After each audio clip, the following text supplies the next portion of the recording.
രാജ്യസഭയിലേക്കാണ്. അവിടെ കഴിഞ്ഞ ദിവസങ്ങളിൽ കണ്ട കാഴ്ചകളാണ്.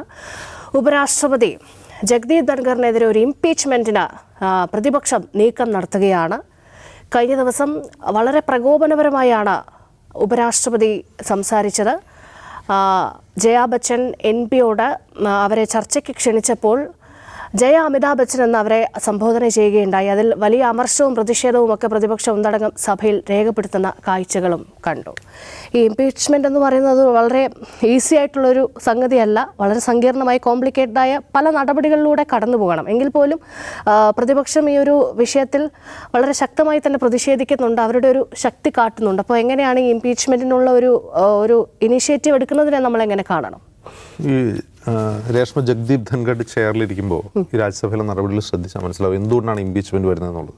അതായത് നമ്മുടെ രാജ്യസഭ എന്ന് പറയുന്നത് ഒരു അപ്പർ ഹൗസാണ്, നമ്മുടെ ഉപരിസഭയാണ്. എന്തുകൊണ്ടാണ് ഈ ജനങ്ങൾ നേരിട്ട് തിരഞ്ഞെടുക്കാത്ത ഈ ജനപ്രതിനിധികൾ ഉൾക്കൊള്ളുന്ന ഒരു സഭയെ അപ്പർ ക്ലാസ് എന്ന് വിളിക്കുന്നത് എന്തുകൊണ്ടാണ്? ഒന്ന്, അത് കൗൺസിൽ ഓഫ് സ്റ്റേറ്റ്സ് ആണ്, സംസ്ഥാനങ്ങളുടെ പ്രതിനിധികളാണ് രാജ്യസഭയിൽ വരുന്നത്. രണ്ട്, ഉപരിസഭ എന്ന് പറയുന്നത് അത് പറയാൻ വേറൊരു കാരണം കൊണ്ടിട്ട് ബ്രിട്ടീഷ് പാർലമെൻ്ററി സിസ്റ്റത്തിൽ ഉപരിസഭ എന്ന് പറയുന്നത് അവിടുത്തെ പ്രഭുക്കന്മാരുടെ സഭയാണ്, പ്രഭുസഭ എന്ന് പറയും. അപ്പോൾ ഇത് സമൂഹത്തിലെ എലീറ്റ് ആയിട്ടുള്ള ആളുകളാണ് ആ സഭയിൽ ഉണ്ടാവുക. എലീറ്റ് ക്ലാസ്സിന് വേണ്ടിയുള്ള സഭയാണ്. അവരുടെ ശബ്ദം കൂടി പ്രതിധ്വനിക്കുന്ന രീതിയിലാണ് അത് രൂപീകരിച്ചിരുന്നത്. അപ്പോൾ ഇവിടെ അത് ഉപരിസഭ എന്ന് പറയാൻ കാരണം വളരെ പരമ്പരാഗതമായി ആ രാജ്യസഭയിലേക്ക് നോമിനേറ്റ് ചെയ്യപ്പെടുന്നത് പൊതുവെ രാഷ്ട്രീയക്കാരെ ആയിരിക്കില്ല എന്നുള്ളതുകൊണ്ടാണ്. മുമ്പ് അങ്ങനെ ആയിരുന്നില്ല. അതായത് അതിലേക്ക് തിരഞ്ഞെടുക്കുന്നതും പലപ്പോഴും സമൂഹത്തിലെ എഴുത്തുകാരായ ആളുകൾ, ആക്ടിവിസ്റ്റുകൾ, ബുദ്ധിജീവികൾ, ജൂറിസ്റ്റുകൾ, മീൻസ് നിയമവിദഗ്ധർ, അങ്ങനെയുള്ള ആളുകൾക്ക് കൂടി ശബ്ദം കേൾപ്പിക്കപ്പെടാൻ വേണ്ടിയാണ് അതിൻ്റെ ഒരു പരമ്പരാഗതമായിട്ട് നമ്മുടെ രാജ്യസഭ ഉണ്ടായിരുന്നത്. അതുകൊണ്ട് തന്നെ അവിടുത്തെ സഭാ നടപടികൾ എന്ന് പറയുന്നത് വളരെ ജെൻറ്റിൽ ആയിട്ടുള്ള നടപടികളാണ്, വളരെ മാന്യമായ നടപടികളാണ്. അധികം ബഹളമൊന്നും രാജ്യസഭയിൽ ഉണ്ടാവാറില്ല. ഇപ്പോൾ ഈ അടുത്ത കാലത്താണ്, ഒരു 10-15 വർഷമായിട്ടാണ് ഇതിങ്ങനെ രാജ്യസഭ ബഹളമയമാവുന്നത്. അവിടെ ബഹളമയമാവേണ്ട ആവശ്യമില്ല. കാരണം അവിടെ പ്രസംഗിമാരും തടസ്സപ്പെടാതിരിക്കുക, പ്രതിപക്ഷം സംസാരിച്ചാലും ഭരണപക്ഷം സംസാരിച്ചാലും മറ്റുള്ളവർ ആസ്വദിച്ച് കേൾക്കുക, അതിൽ കമൻറ്റ് പറയുക, അങ്ങനെ വളരെ അക്കാഡമിക് ആയിട്ടുള്ള ഡിബേറ്റ് നടന്ന സ്ഥലമാണ് രാജ്യസഭ. ഈ ജഗ്ദീപ് ധൻഖഡ് അദ്ദേഹം ഉപരാഷ്ട്രപതിയാണ്. അദ്ദേഹം ഉപരാഷ്ട്രപതി ആയതുകൊണ്ടാണ് എക്സ് ഒഫീഷ്യോ ആയിട്ട് അതിൻ്റെ സഭയുടെ അധ്യക്ഷനാവുന്നത്. അദ്ദേഹത്തിൻ്റെ പെരുമാറ്റം പോട്ടെ, ഈ ഇന്നലെ ജയാ ബച്ചൻ പറഞ്ഞല്ലോ, നിങ്ങളുടെ ഒരു ലാംഗ്വേജിൻ്റെ ടോൺ സ്വീകാര്യമല്ല എന്ന് പറഞ്ഞല്ലോ. ഇദ്ദേഹം അവിടെ ഇരുന്ന് സഭ നിയന്ത്രിക്കുകയല്ല ചെയ്യുന്നത്. അദ്ദേഹം ഈ അംഗങ്ങൾ പ്രസംഗിക്കുമ്പോൾ ടിപ്പണി പറയും, അതായത് മൂപ്പരുടെ കമൻ്റൊക്കെ പറയും. അപ്പോൾ ഇപ്പോൾ ഈ സംഭവത്തിന് ആധാരമായ സംഭവം ജൂലൈ 29 സഭ നടക്കുകയാണ്. സഭ നടക്കുമ്പോൾ രാജസ്ഥാനിൽ നിന്നുള്ള ഒരു തിവാരി, ഒരു MP ആണ് അദ്ദേഹം പ്രസംഗിക്കുകയാണ്. അദ്ദേഹം പ്രസംഗിക്കുമ്പോൾ കോൺഗ്രസ് ഭരണകാലത്ത് അങ്ങനെയായിരുന്നു, ലൈസൻസ് രാജായിരുന്നു, അതുകൊണ്ട് വളരെ വിശദമായി പ്രസംഗിക്കുകയാണ്. ഇപ്പോൾ മോദി വന്നപ്പോൾ എല്ലാം ഉഷാറായി അടിപൊളിയായെന്ന് പറഞ്ഞ് പ്രസംഗിച്ചുകൊണ്ടിരിക്കുക. അപ്പോൾ ഇദ്ദേഹം രാഷ്ട്രീയ പ്രസംഗം നടന്നിക്കൊണ്ടിരിക്കുമ്പോൾ ജഗ്ദീപ് ധൻഖഡ് വായി നിൽക്കുന്നിട്ട് അദ്ദേഹത്തിൻ്റെ അഭിപ്രായം കൂടി പറയുകയാണ്. അതായത് സഭാ അധ്യക്ഷൻ, റഫർ ഇറങ്ങി ഗോൾ അടിക്കുന്ന പോലെയാണ് സഭാ അധ്യക്ഷൻ ഈ പോയിന്റ് കൂടി പറ എന്ന് പറയുന്ന രീതിയിൽ അദ്ദേഹം ഇറങ്ങി സംസാരിക്കുകയാണ്. അവസാനം ഈ പ്രസംഗത്തിൻ്റെ അവസാനം ഈ തിവാരി സംസാരിച്ച അവസാനവും അദ്ദേഹം പറയുന്നു, മല്ലികാർജുൻ ഖാർഗെ ചൂണ്ടിക്കാട്ടി. മല്ലികാർജുൻ ഖാർഗെ അദ്ദേഹം പരിവാർവാദിൻ്റെ ആളാണ്. അതായത് പരിവാർവാദ് മൂലം, അതായത് കുടുംബാധിപത്യം മൂലം രാഷ്ട്രീയത്തിൽ വന്ന ആളാണ് എന്ന് പറയുന്നു. അദ്ദേഹത്തിൻ്റെ പേര് മല്ലികാർജുൻ എന്നാണ് എന്ന് പറയുന്നു. അതായത് എന്തോ ഒരു അദ്ദേഹത്തിന് ചേരാത്തൊരു പേരാണ് എന്ന രീതിയിൽ ആ ടോണിലാണ് അദ്ദേഹം സംസാരിക്കുന്നത്. അദ്ദേഹത്തിന് മല്ലികാർജുൻ പേരിടേണ്ടിയിരുന്നില്ല എന്ന രീതിയിലാണ് സംസാരിക്കുന്നത്. അപ്പോൾ മല്ലികാർജുൻ ഖാർഗെ അത് ഭയങ്കര വിഷമമുണ്ടായി. അദ്ദേഹം മറുപടി പറഞ്ഞു, എൻ്റെ പേര് മല്ലികാർജുൻ എന്നാണ്, എൻ്റെ അച്ഛൻ്റെ പേരാണ്, എൻ്റെ അച്ഛനോ അമ്മയോ രാഷ്ട്രീയത്തിൽ ഉണ്ടായിരുന്നില്ല, ഞാനാണ് രാഷ്ട്രീയത്തിൽ വന്നത്, അവർ കാരണം രാഷ്ട്രീയത്തിൽ വന്ന ഒരാളല്ല ഞാൻ. മല്ലികാർജുൻ എന്ന പേര് ശിവൻ്റെ മറ്റൊരു പേരാണ്. അങ്ങനെ എന്തോ അദ്ദേഹം വിശദീകരിക്കുകയും ചെയ്തു. അങ്ങനെ എനിക്ക് പേരിടുന്നതിൽ നിങ്ങൾക്ക് എന്തെങ്കിലും പ്രശ്നമുണ്ടോ എന്ന് ചോദിച്ചു അദ്ദേഹം തിരിച്ച്. അതിന് വേറൊരു കാര്യം കൂടിയുണ്ട്, മല്ലികാർജുൻ ഖാർഗെ ഒരു ദളിത് ലീഡർ കൂടിയാണ്. അപ്പോൾ ഇത്തരം കാര്യങ്ങളിലെ ഒളിഞ്ഞു നിൽക്കുന്ന മുനകൾ വളരെ പെട്ടെന്ന് മല്ലികാർജുൻ ഖാർഗെ കേട്ട് നമുക്ക് മനസ്സിലാവില്ല, അദ്ദേഹത്തിന് അത് മനസ്സിലാവും. അദ്ദേഹം വളരെ വികാരാധീനായിട്ടാണ് തിരിച്ച് മറുപടി പറഞ്ഞത്. അതേ തുടർന്ന് പ്രതിപക്ഷ അംഗങ്ങൾ ജഗ്ദീപ് ധൻഖഡിനോട് പറഞ്ഞു, ഇദ്ദേഹം പറഞ്ഞ പരാമർശങ്ങൾ എക്സ്പെൻഡ് ചെയ്യണം, സഭാരകളിൽ നിന്ന് നീക്കണമെന്ന് പറയുന്നു. അതിന് തയ്യാറാവുന്നില്ല എന്ന് മാത്രമല്ല, പ്രതിപക്ഷത്തെ വളരെ മോശമായിട്ട് തിരിച്ചാഞ്ഞടിക്കുകയാണ്, എന്നെ പഠിപ്പിക്കാൻ വരണ്ട എന്നുള്ള രീതിയിൽ. അപ്പോൾ ജയാ ബച്ചൻ അതാണ് ചൂണ്ടിക്കാട്ടിയത്, നിങ്ങളുടെ ടോൺ ശരിയല്ല എന്ന് പറഞ്ഞുകൊണ്ട്. അപ്പോൾ ജയാ ബച്ചനെതിരെയായി പിന്നെ പ്രശ്നം. അപ്പോൾ ഇങ്ങനെ പെരുമാറുന്ന ഒരു സഭാധ്യക്ഷന് കീഴിൽ, ഒരു ഉപരാഷ്ട്രപതി കീഴിൽ, ഒരു സഭാധ്യക്ഷന് കീഴിൽ ഞങ്ങൾക്ക് പറ്റില്ല എന്ന് പ്രതിപക്ഷത്തിന് പറയാനുള്ള റൈറ്റുണ്ട്. കാരണം അത്ര മോശമായിട്ടാണ് രാജ്യസഭയുടെ ഒരു നിലവാരം, വളരെ മോശമായിട്ടാണ് ജഗ്ദീപ് ധൻഖഡ് കഴിഞ്ഞ കുറേ നാളായിട്ട് കൊണ്ടുകൊണ്ടിരിക്കുന്നത്.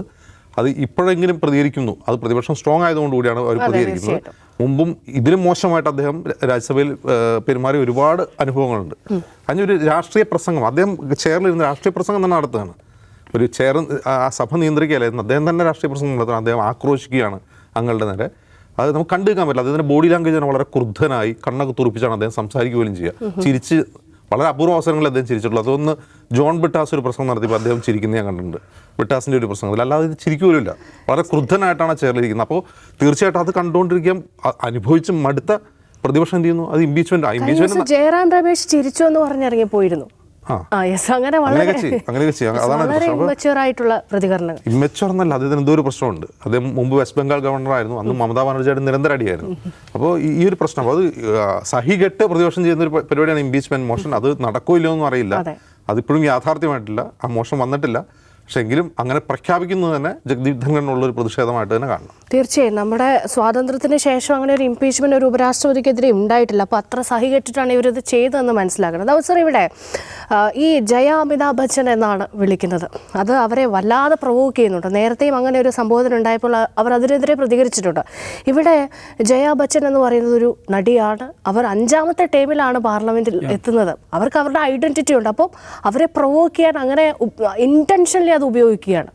അല്ല, അതിൽ ഇപ്പോൾ BJP ഹാൻഡിലുകൾ അതിന് ഒരു ഡിഫൻസായിട്ട് പറയുന്ന കാര്യം, രേഖയിൽ അവരുടെ പേര് അങ്ങനെയാണ് എന്നാണ്. എനിക്കറിയില്ല, ഞാനത് ചെക്ക് ചെയ്തിട്ടില്ല. പക്ഷെ ഒരാളുടെ പേരിനെ കുറിച്ച് ഇപ്പോൾ രേഷ്മയുടെ പേര് എങ്ങനെ പറയണമെന്നാണോ എങ്ങനെ ഉച്ചരിക്കണമെന്നാണോ ആഗ്രഹിക്കുന്നത് അതേപോലെ പറയുക, അതേപോലെ ഉച്ചരിക്കുക എന്നുള്ളതാണ് മിനിമം മര്യാദ എന്ന് പറയുന്നത്, അല്ലേ? അതെ, തീർച്ചയായിട്ടും. ഇനിയിപ്പോൾ രേഷ്മയെ ഞാൻ വേറൊരു കോലത്തിൽ വിളിക്കാൻ, അതൊരു പബ്ലിക് ഫോറത്തിൽ, അത് രേഷ്മയോട് ചെയ്യുന്ന ഇൻസൾട്ടേഷനാണ്. ഒരാളുടെ ഏറ്റവും ബേസിക് ഐഡൻറ്റിറ്റി എന്താണ്? അവരുടെ പേരാണ്. അത് മര്യാദയ്ക്ക് വിളിക്കുക, ഒന്ന് വിളിക്കാതിരിക്കുക, അല്ല മര്യാദയ്ക്ക് വിളിക്കുക എന്ന് പറഞ്ഞാൽ മിനിമം സംസ്കാരത്തിൻ്റെ ഭാഗമാണ്. അതാണ് ഈ പറയുന്ന ഈ അധ്യക്ഷനായി നിൽക്കുന്ന ആൾ അത് ചെയ്യുന്നില്ല. ഇവർ പറയും എൻ്റെ പേര് അങ്ങനെ വിളിക്കല്ലേ എന്ന് അവർ 3ഓ 4ഓ തവണ പല സന്ദർഭങ്ങളായിട്ട്, ഒറ്റ ദിവസമല്ല കേട്ടോ, പല സന്ദർഭങ്ങളായിട്ട് പറഞ്ഞു കഴിഞ്ഞതാണ്. പക്ഷെ അദ്ദേഹം അത് കേൾക്കുന്നില്ല, അദ്ദേഹം അത് കേൾക്കുന്നേയില്ല. അദ്ദേഹത്തിന് എന്താണ് ഇവർ പറയണമെന്ന് മനസ്സിലാകുന്ന പോലുമില്ല. എന്ന് പറഞ്ഞാൽ ഒരു സഭയിലൊരു അംഗത്തെ, സഭയിലെ എല്ലാ അംഗങ്ങളെയും പ്രൊട്ടക്റ്റ് ചെയ്യുക എന്നുള്ള ഉത്തരവാദിത്തം ആർക്കാണെന്നറിയോ? അവരുടെ മുഴുവൻ പ്രിവിലേജുകളും പ്രൊട്ടക്റ്റ് ചെയ്യേണ്ട ഉത്തരവാദിത്തം ആർക്കാണ്? സഭാധ്യക്ഷനാണ്. ആ മനുഷ്യനാണ് ഒരു സഭാധ്യക്ഷൻ്റെ അവരുടെ പ്രിവിലേജിന് മേൽ കടന്നു കയറുന്നത്. ഇത് എനിക്ക് തോന്നുന്നത് സ്ത്രീ ആയതുകൊണ്ട് കൂടെയാണോ എന്ന് നമ്മൾ എന്നൊരു സംശയം വരുന്നതെന്ന് വെച്ചിട്ടുണ്ടെങ്കിൽ, നേരത്തെ അജിംസ് പറഞ്ഞല്ലോ, മമതാ ബാനർജിയായിട്ടുള്ള പുള്ളിയുടെ എൻഗേജ്മെൻറ്റ് എന്ന് പറഞ്ഞാൽ എല്ലാ ദിവസവും ഇതായിരുന്നു. ആ അടിപിടി തന്നെ ബഹളം. എന്നിട്ട് ഒടുവിൽ ഇദ്ദേഹത്തെ ട്വിറ്ററിൽ ബ്ലോക്ക് ചെയ്യുന്നുണ്ട് മമതാ ബാനർജി ഒരു ഘട്ടത്തിൽ. ഈ മനുഷ്യനോട് എനിക്ക് സംസാരിക്കാൻ പറ്റില്ല. അങ്ങനത്തെ പറഞ്ഞു, ഇപ്പോൾ ഗവർണർ എന്ന് ഞാൻ വിളിക്കില്ല, യഥാർത്ഥ പ്രതിപക്ഷ നേതാവാണ് ഈ രാജ്ഭവനിൽ ഇരിക്കുന്നത് എന്ന് പറയുന്നുണ്ട്. അപ്പോൾ അവിടെ കാട്ടിക്കൂട്ടിയതിനൊരു കയ്യും കണക്കുമില്ല കൊൽക്കത്തയിൽ രാജ്ഭവനിൽ ഇരുന്നിട്ട്. അപ്പോൾ അങ്ങനത്തെ ഒരു ഗവർണറെ ഇങ്ങനെ പെർഫോം ചെയ്യുമ്പോൾ അപ്പോൾ അടുത്ത സ്റ്റേജിൽ എന്താ സംഭവിക്കുന്നത് അറിയോ? ഇയാൾ ബെസ്റ്റ് പെർഫോമറായിട്ട് BJP മനസ്സിലാക്കുകയാണ്. ടേം കഴിയുന്നതിന് മുമ്പ്, അദ്ദേഹത്തിൻ്റെ ഗവർണർ ടേം കഴിയുന്നതിന് മുമ്പ് തന്നെ ഉപരാഷ്ട്രപതി സ്ഥാനാർത്ഥിയാക്കുന്നു, വിജയിപ്പിക്കുന്നു, ഉപരാഷ്ട്രപതിയാക്കുന്നു. അതാണ് ഇപ്പോൾ നമ്മൾ കണ്ടുകൊണ്ടിരിക്കുന്നത്. അപ്പോൾ നേരത്തെ പറഞ്ഞാൽ രാജ്യസഭ എന്ന് പറയുന്നത് കൗൺസിൽ ഓഫ് സ്റ്റേറ്റ്സ് ആണ്, സംസ്ഥാനങ്ങളുടെ സഭ എന്നാണ്. രാജ്യം എന്ന് പറഞ്ഞാൽ ഹിന്ദിയിൽ സംസ്ഥാനങ്ങൾ എന്നാണ്. അതിനകത്ത് നമ്മുടെ ഒരു ലെഗസി എന്താണ്? ഈ പറയുന്ന ഏറ്റവും അവഗാഹമുള്ള മനുഷ്യർ വളരെ ബില്ലുകളെക്കുറിച്ച്, രാജ്യത്ത് നടക്കുന്ന കാര്യങ്ങളെക്കുറിച്ച് ഗൗരവത്തിൽ ചർച്ച ചെയ്യുന്നൊരു സഭയാണ്. ഒരു കാര്യം നോക്കൂ രശ്മ, രാജ്യസഭയ്ക്ക് കാലാവധിയില്ല, രാജ്യസഭ അംഗത്തിനാണ് കാലാവധി. മനസ്സിലായി എന്ന് പറഞ്ഞാൽ അതിൻ്റെ അർത്ഥം എന്താണ്? അതിൽ അംഗത്തിനാണ് പ്രൊമനൻസ് എന്നുള്ളതാണ്. ഇപ്പോൾ ലോക്സഭയിലിപ്പോൾ 4 വർഷം കഴിഞ്ഞാൽ 3 വർഷം ലോക്സഭ പിരിച്ചിട്ട് എല്ലാ MPമാരും പോയി. പക്ഷേ രാജ്യസഭയ്ക്ക് അങ്ങനെ ഇല്ല. രാജ്യസഭ ഡിസോൾവ് ചെയ്യപ്പെടുന്നില്ലല്ലോ. രാജ്യസഭ അംഗം അയാളുടെ കാലാവധി എല്ലാവരും പൂർത്തിയാക്കുന്നുണ്ട്. അപ്പോൾ എന്ന് പറഞ്ഞാൽ അതിൽ ഓരോ അംഗത്തിനും കൊടുക്കുന്ന വാല്യൂ ആണത്, ആ ഒരു പ്രിവിലേജാണ് കാണിക്കുന്നത്. അങ്ങനത്തെ ഒരു സഭ, വളരെ പ്രസിദ്ധരായിട്ടുള്ള ആളുകളാൽ നിയന്ത്രിക്കപ്പെട്ടൊരു സഭ, KR നാരായണൻ, VP ഗിരി, നമ്മുടെ ഹാമിദ് അൻസാരി. ഈ ഹാമിദ് അൻസാരി 2 ടേം അവിടെ ഇരുന്നു. എന്നിട്ട് എന്ത് രസമായിരുന്നു ഹാമിദ് അൻസാരിയെ സഭയെ നിയന്ത്രിക്കുന്നത് കാണാൻ. പക്ഷെ ആ മനുഷ്യൻ്റെ യാത്രയപ്പിൽ മോഡി എന്താ പ്രസംഗിച്ചെന്ന് അറിയില്ല നമുക്ക്. അദ്ദേഹത്തെ അപമാനിക്കുന്ന തരത്തിലാണ് പ്രസംഗിച്ചത്. അപ്പോൾ അങ്ങനെ ഈ രാജ്യസഭയുടെ ആ ഒരു ഗൗരവവും ഗാംഭീര്യവും അതിൻ്റെ ഒരു ലെഗസിയും കളയുന്ന സ്വഭാവത്തിലാണ് ഈ പുതിയ സഭാധ്യക്ഷൻ പെരുമാറുന്നത്. അപ്പം ഈ പറയുന്ന ഇംപീച്ച്മെൻ്റ് എന്ന വാക്ക് അതിന് ഉപയോഗിക്കാൻ പറ്റുമോ എന്നൊക്കെയുള്ള തർക്കം നിയമവൃത്തങ്ങളുണ്ട് കേട്ടോ. അപ്പം അത് അടുത്ത സഭ ചേരുന്നതിൻ്റെ 14 ദിവസം മുമ്പാണ് നോട്ടീസ് കൊടുക്കേണ്ടത്. അത് കൊടുക്കുമോ ഇല്ലയോ എന്ന് നമുക്കറിയില്ല. പക്ഷേ ഇപ്പോഴത്തെ ഒരു രാജ്യസഭാ കോമ്പോസിഷൻ വെച്ചിട്ട് നമ്മൾ മനസ്സിലാക്കണം, രാജ്യസഭയിൽ NDAക്ക് സ്വന്തമായി ഭൂരിപക്ഷമില്ല. YSR കോൺഗ്രസും BJDയും കൂടെ നിന്നാലേ നിൽക്കത്തുള്ളൂ. പക്ഷേ ഇത് ലോക്സഭയിലും കൂടി ടെസ്റ്റ് പാസ്സാവണം. അതുകൊണ്ട് ഇത് സാങ്കേതികമായി ഇത് വിജയിക്കാനൊന്നും പോകുന്നില്ല. പക്ഷേ ഒരു നാഷണൽ ഡിബേറ്റ് ഈ വിഷയത്തിൽ കൊണ്ടുവരാൻ ഇദ്ദേഹത്തിൻ്റെ ഈ കാട്ടിക്കൂട്ടലുകൾ ചർച്ചയാക്കുവാൻ സാധിക്കുമെന്നുള്ളതാണ് എൻ്റെ ഒരു സംശയം. എന്താവും സാർ, ഇതൊരു പൊളിറ്റിക്കൽ സ്ട്രാറ്റജി ആവും? കാരണം എത്ര കണ്ട് കാര്യപ്പെട്ട വിഷയങ്ങൾ സഭയിൽ ചർച്ച ചെയ്യാനുണ്ട്. അപ്പോൾ ഇത്ര നിസ്സാര കാര്യങ്ങൾ പറഞ്ഞ് അതൊക്കെ വഴിമാറുന്നുണ്ട്. അത് അദ്ദേഹം അത് നേരത്തെ അജിൻസ് പറഞ്ഞല്ലോ, ഗൗരവപ്പെട്ട ഒരു വിഷയത്തിൽ ഒരു അംഗം സംസാരിക്കുമ്പോൾ അദ്ദേഹം അതിനൊട്ടും വാല്യൂ ചെയ്യാത്ത ടിപ്പണികളാണ് കൊടുക്കുക. എന്താണ് ഈ കുനിഷ്ഠ തമാശകളുണ്ടല്ലോ, നിലവാരം കുറഞ്ഞ തമാശ എന്ന് തോന്നുന്ന കാര്യങ്ങൾ പറഞ്ഞുകൊണ്ട് ആ അംഗം ഒരു പ്രസംഗം മറ്റേ ഇത് പറഞ്ഞു, ആ ഫ്ലോ പോയി എന്ന് പറയുന്നവർ ആ ഫ്ലോ നശിപ്പിക്കുന്ന തരത്തിൽ എന്തെങ്കിലും ഒരു കമൻറ്റ് അങ്ങോട്ട് അടിക്കും, എന്നിട്ട് അതിൻ്റെ പേരിൽ ബഹളം ഉണ്ടാകും. ഇതൊക്കെയാണ് നടക്കുന്ന പരിപാടി.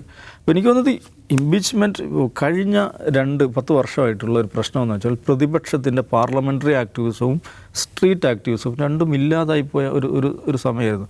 ഒരു രാജ്യത്ത് ജനാധിപത്യം സജീവമായി നിൽക്കുന്നത് പ്രതിപക്ഷം സ്ട്രീറ്റിൽ എത്ര ആക്റ്റീവാണ്, പാർലമെൻറ്റിൽ എത്ര ആക്റ്റീവാണെന്ന് നോക്കിയാണ്.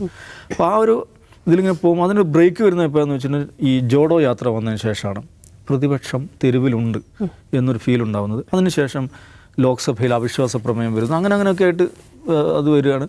അപ്പോൾ പാർലമെൻ്ററി ആക്ടിവിസത്തിൻ്റെ രംഗത്ത് പ്രതിപക്ഷം, പ്രത്യേകിച്ച് കോൺഗ്രസ്, കുറച്ചുകൂടെ സജീവമായും ആവേശത്തോടും കൂടി വരുന്നു എന്നുള്ള ഒരു സംഗതി കൂടെ ഇതിനകത്തുണ്ട്. അത് ആ ഒരു ചർച്ച നടക്കട്ടെ എന്നാണ് എനിക്ക് തോന്നുന്നത്. തീർച്ചയായിട്ടും അത് ഈ ഒരു ഇനിഷ്യേറ്റീവ് എടുക്കുന്നതോടുകൂടി തീർച്ചയായും ഇത്തരം വിഷയങ്ങൾ സമൂഹത്തിൻ്റെ ശ്രദ്ധയിലേക്ക് കൂടി വരുന്നു എന്നുള്ളത് ഏറെ അഭിനന്ദനാർഹമാണ്. അതുമാത്രമല്ല, സഭ കാത്തു സൂക്ഷിക്കുന്ന ഒരു അന്തസ്സുണ്ട്. അതിന് വിഘാതമാകുന്ന നടപടികൾ ഏത് ഉപരാഷ്ട്രപതി ആയാലും അത് വെച്ചുപറപ്പിക്കാൻ പറ്റില്ല.